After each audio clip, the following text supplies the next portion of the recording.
Alright, so if you ever hear this noise, you'll know that I have got a wonder.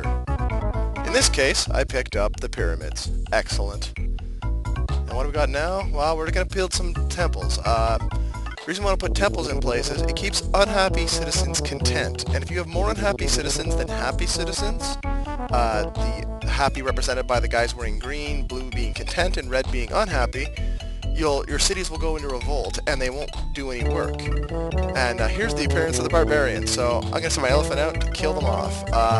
Unfortunately, my elephant did not go up to being a veteran. They have a 50% chance after every battle of upgrading. And I'm sending him out here to try to draw the horsemen into attacking me so I can attack their leader. If you kill a Barbarian leader when he's by himself, you get 150 gold. It's a great way early in the game to farm some money. And then right here, I got snuck attack, and my settler got upgraded to a veteran, but he's really hurting, so I gotta get him the heck away from them.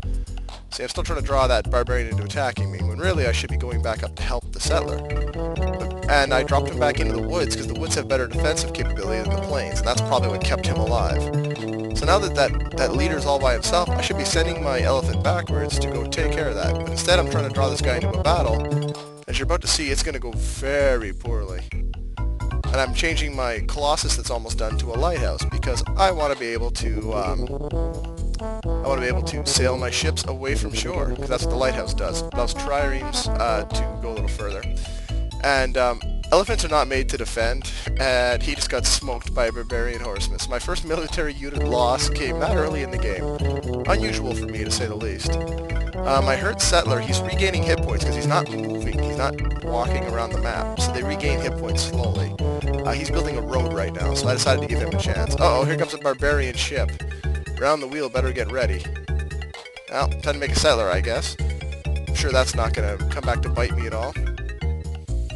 And yeah, Peter L90 is going to be sailing some people out soon too, because I got to start expanding. I want to get to different land masses. And those archers over on the left at Round the Wheel are really going to cause me pain, because they just killed off my guy. And now they're saying, pay us or we'll take over your city. So I had no choice except to pay them or risk losing some time in that city. And now they're in revolt because there's no military there to keep them in line. So I had to change my settler over to a phalanx. And that beautiful sound means that Meowth 1 just finished a lighthouse. What a good little Meowth 1. And I can't even buy that guy because they're in civil disorder. They won't let me hurry up the purchase and training of that guy. It's kind of crappy. Oh well, what can you do? Thankfully that horseman's dead and no longer causing me pain and trouble. And I'm just sort of building my highway down the way here as I go. And I built a horseman who's now going to replace my downed elephant. He's going to be the guy clearing the military out of the way. In the meantime, these guys are just building roads, they're irrigating land so I get more food from it. Because you want to be able to support your large populations and get your populations growing. Presently the largest any of our cities can get is 8 until we build aqueducts, because there's like filth in the streets and that, you can't get rid of it. So now we got some triremes in place and they're going to build a great library. And then I decide, no, maybe I should put some defense in there considering how badly things have been going. So now Peter L90 is going to make a settler, and I'm just going to sail away. Come sail away with me. Oh, would you guys stop revolting? You guys are revolting. Still making 10 gold a turn. It's pretty good what I've got going on right now. It's not bad. Could be better, I guess. Now, it often makes sense to send a military unit out with a ship as well as settlers, but I believe I don't bother. I believe I'm just going to start making settlers. I bought those settlers because I want them ready for that ship when it comes around to the point, so that I can send them out to start populating. As you can see, Peter L90 has some on board his ship as well. And all those units are supported. Oh my, look at that. We already found another landmass. That's lucky. It's always nice to find one near your own home base. More barbarians. Oh, my horseman's dying. But he lived and became a veteran. That's pretty cool. Oh, jeez. Round the wheel, you're so discontent. Always so discontent. So, we'll wait on those units. Spacebar is how you end a unit's turn. If it has moves, you don't want to move it. Or you can use W and just wait a second and let your other units move and then go back to them. It's a good way to not waste turns. Because every move is precious in this game. And there, I attacked and destroyed the leader, but I didn't get the reward because the horseman was on there. But not much we can do about that. So he's going to explore a little. And I think I decided I'm going to build on the point there. In the meantime, I'm going to go back and pick up some more settlers so I can bring a couple more across the way. And really, the best way to do is just sail your way out, like do straight lines for the most part. You'll find land soon enough. Although I do tend to be somewhat a perfectionist for landing stuff. Oh, new wonder, Hanging Gardens, which puts 3 happy people in the city it's built in, and 1 happy person in every single city you have. So it's a great way to, early on, to fend off civil disorder. So hopefully Round the Wheel will calm down for like half a second. We'll see. Some cities just tend to be problems because they grow so fast, and he's probably one of those cities. It's just going to be very useful. And yet another wonder. Zoopsol builds the Colossus. Love how it says that. Zoopsol built the Colossus. It sounds pretty funny. It's like that one guy did it. You know, a huge bronze statue sitting in your harbor. Well, he's the one that made it. If Zoopsol even has a harbor, I'm not even sure. You need water access, obviously, for a harbor. That's a good way. It's actually an improvement you can build later. It allows you to get more food from the sea. And there's some gushing oil. Must be in the Middle East. Well, maybe not. But still, the glorious civilization of YouTubes is coming along just fine. And now we're kind of at a point where I have no more extra wonders to build, but I don't want to build a lot of the improvements because I want to keep my costs down. I want to make money. I will eventually build all those improvements, but... Oh, can't forget about Bleed It Out 10. No, sir. Alright, and this guy's got a couple choices. I think I'm going to go build over to the right because I want to try to maximize my area. There's special things like, you see, like the corn stalks or the buffalo or fish or whales or that oil.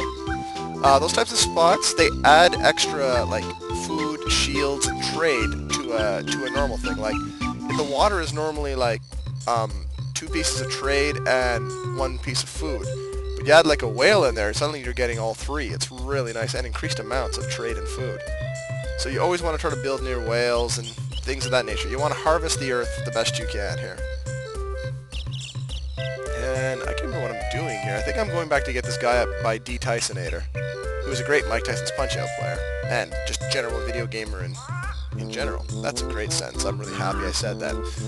But anyway, I think I'm going to sail north from here and try to see what I can find, because I've already got that island started. There's also that one on the right. I'm going to have to go build there as soon as I can. I'm not sure what I was thinking about there. It must have been really tough to figure out. And that guy, I guess, is going back to get... I just bought some from Yevno once. I'm going to load them up and send those settlers somewhere else.